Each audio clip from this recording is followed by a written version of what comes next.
Welcome to another episode of Watch Once Over. My name is Big E, and today we're going to be talking about this Jenner 1 Deep Blue Depthmaster.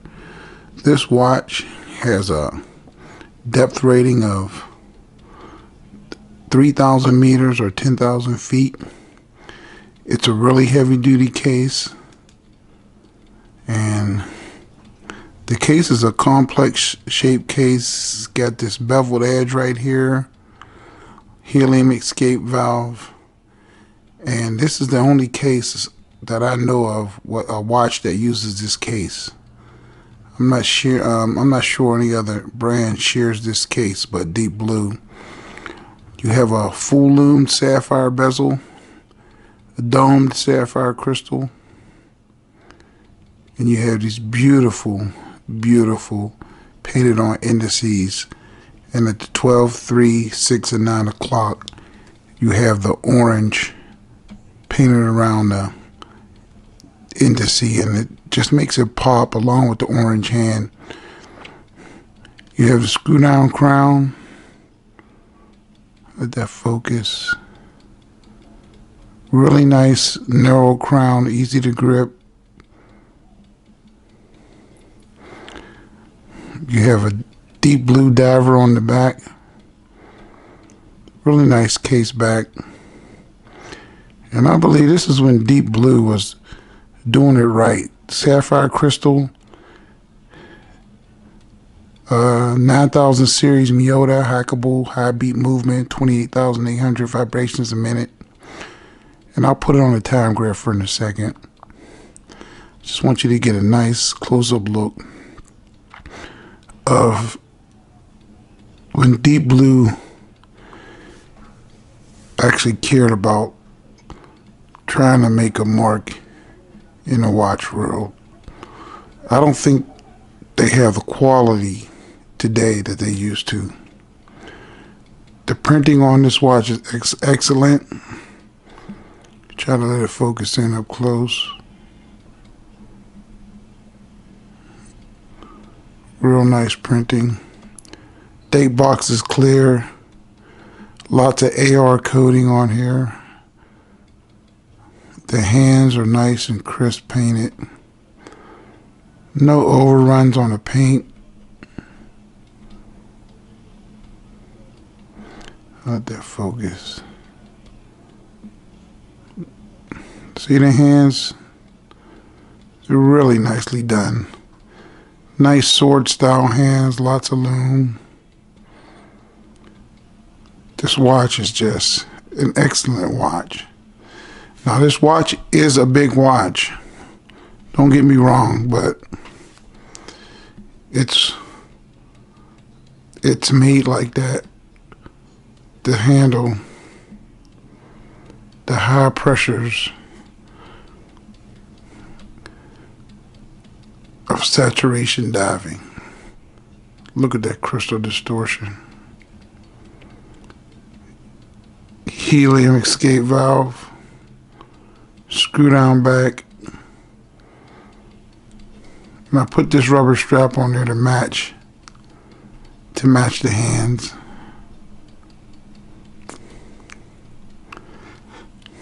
Now I'll zoom out and take a better look at it in regular size. Okay, now this watch is just a real nice color combination. I think it's the best. And with this silicone strap, it brings out the orange markings even more. And you can see this thing is lumen without, just under the studio lights, without even having to do anything with the light. Now, so let's zoom out and we'll start up the Timegrapher and see what this thing is running. That's always good.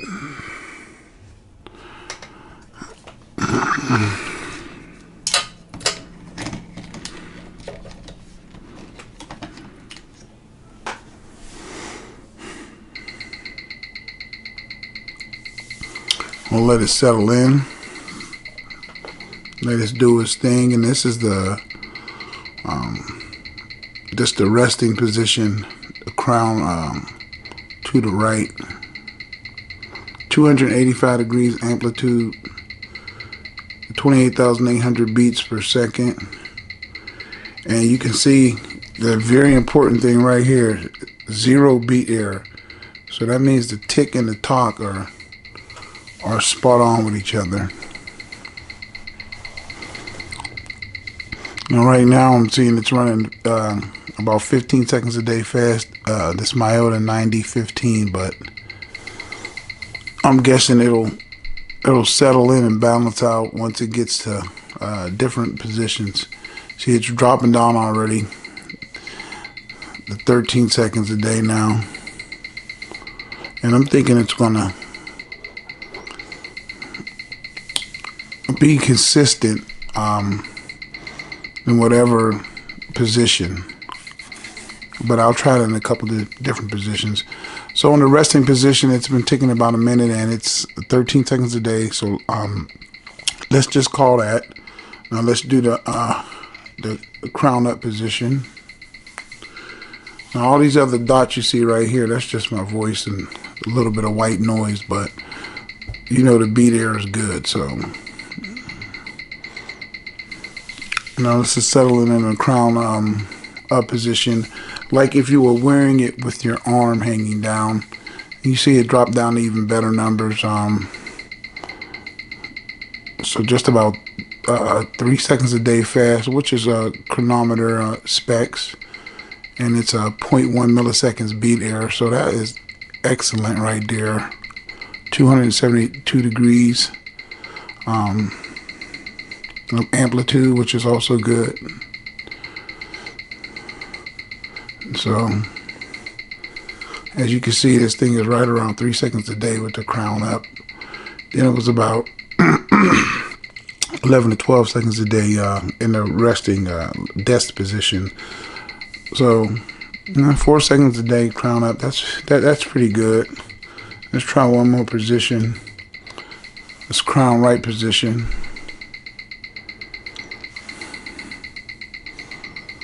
That's like you looking at the watch. Now it moved right down to about 2 seconds a day.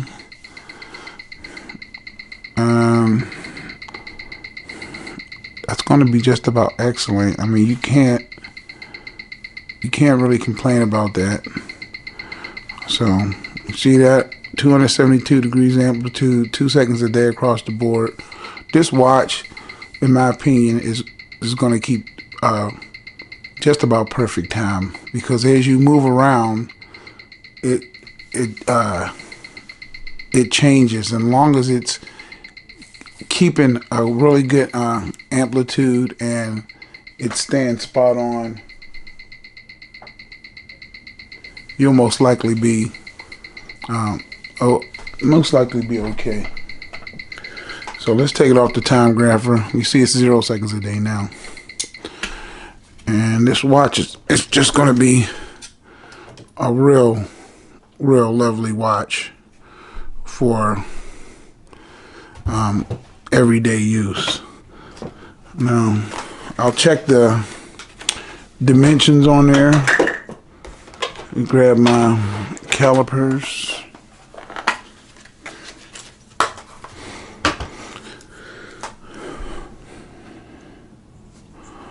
You got a lug opening of 22. Case diagonally is going to be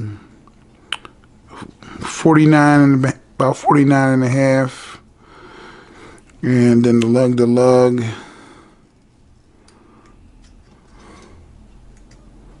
$54. So it's a big watch, but when you take it off the metal bracelet and put it on a silicone bracelet, it makes it a lot more manageable. And I want to say it's about the size of a large planet ocean, or what's that watch? The Breitling Super Avenger. But I like this look Just really tooly look, all brush finished. I really like this look a lot. It really looks good. And this watch has superior lume to those other brands. It really shines. And I won't even give it a blast of light because I've been sitting under these studio lights. Let's just cut the lights and look at the lume. I don't think it's no need to charge it up. And I was right. And you do get lume on this all night. I checked it. You roll over. This is what you see right here. This lume is just it's about maybe even a little better than the Marine Master grade lume. I don't know. Maybe I'll get a Marine Master. My friend has several of them, and then I'll put it up against one of those. But this lume is just awesome, awesome, awesome. And with that sapphire crystal and its sapphire bezel, you don't have to worry about this getting scratched up or starting to look bad because of wear. Like I said, this watch is just about 11 years old and it still looks in mint condition. You know, what can I say? I love deep blue. This one was a limited run of 2,000. These are very hard to find with the white dial and the orange markers. So if you find one, I would suggest if you can wear it, if you can wear a watch this big, and I can, put that in your permanent collection. And I'll show you what it looks like on my wrist. And my wrist is just over 7.25 inches. Let's see what this looks like.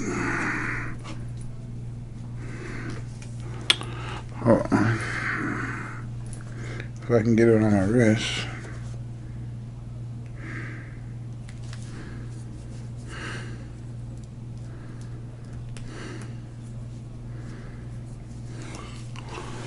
And that's what it looks like on my wrist. 7.25 inches. Down the barrel shot. It's not bad. Super supreme lume, and it's really comfortable because I have a flat wrist and this is kind of a flat K shape. So I really like it. And that's the deep blue Depthmaster. And that's the watch once over. My name is Big E. Please subscribe. I'll talk to you guys later. God bless.